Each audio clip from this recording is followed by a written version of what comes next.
আসসালামু আলাইকুম। সবাইকে ঈদ মোবারক। কেমন আছেন সবাই? আল্লাহর অশেষ রহমতে আশা করছি সবাই ভালো আছেন। আলহামদুলিল্লাহ আমরাও ভালো আছি। আমি চাঁদ রাতেই আমার সেমাইটা রেঁধে নিচ্ছি। আমি প্রতিবারই নবাবী সেমাই রান্না করি। আমার হাজব্যান্ড এই সেমাইটা খাওয়ার জন্য প্রতিটা বছর ওয়েট করে, মাঝে মধ্যে বানিয়ে দিতে বলে, বাট আমি বানিয়ে দিই না, আমার ভালো লাগে না। একমাত্র চাঁদ রাতেই আমি নিজের ইচ্ছায় বানাই। কে কোথায় ঈদ করছেন অবশ্যই কমেন্টের মাধ্যমে জানাবেন। আমি কিন্তু আমার বাড়িতেই আছি, আমরা কিন্তু দেশের বাড়িতে যাই না। যখন নানু বেঁচে ছিল তখন দেশের বাড়িতে যেতাম, বাট এখন আর যাওয়া হয় না। আমার সেমাইটা কেমন হয়েছে সবাই জানাবেন। খেতে কিন্তু ভালো হয়েছিল। এই তো সে সেমাই খেয়ে রেডি হয়ে নামাজে চলে যাচ্ছে। এখন আমি রেডি হয়ে নিব। আসসালামু আলাইকুম। এই তো এখন আমার মা রেডি হবে। আমার মা কিন্তু গানের সাউন্ড পেলেই নাচা শুরু করে। সে হুন্ডায় থাকলেও এই একই অবস্থা করে। এই তো বাসায় এসে সে আবার সেমাই খাচ্ছে। আমি কিন্তু লাল সেমাইটা রান্না করতে পারি না, মা রান্না করে পাঠিয়েছিল। শ্বশুর বাড়িতে গিয়েছিলাম, শাশুড়ি নুডলস রান্না করছিল।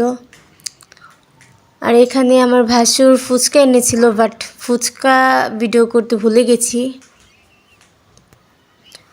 দুপুরের খাবারটা কিন্তু আমার মার বাড়িতে করেছিলাম। সেখানে অনেক রকম পিঠা, নুডলস এগুলো খেয়েছিলাম, বাট ভিডিও করিনি।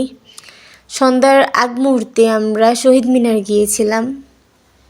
যেহেতু ঈদের দিন একটু তো বের হতেই হয়, বাট আমরা ঈদের দিন না বের হতে পারি না, মানে সময় হয় না। দুইটা পরিবারে গিয়ে সালামি উঠাতেই সময় চলে যায়। এই তো আমার ঈদ সালামি, এটা কিন্তু শুধু আমার মেন না। দ্বিতীয় দিন ঘরে রান্না করিনি, মার বাসায় খেয়ে তারপরে আমরা বাইরে যাব। আজকে সুন্দর ভুনা খিচুড়ি আর একটু গরুর গোস্ত আর 2-1 পদের ভর্তা আর একটু সালাদ আছে। খাবারটা কিন্তু খুবই টেস্টি ছিল।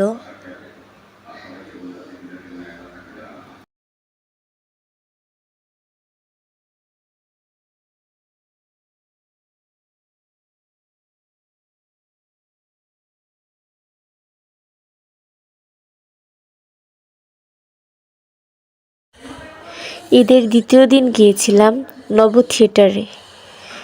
যেহেতু যেতে যেতে আসর পার হয়ে গেছে, তাই আর খোলা পাইনি, অফ পেয়েছিলাম। ওইখান থেকে চলে গেছিলাম ঢাকা সংসদ ভবনে।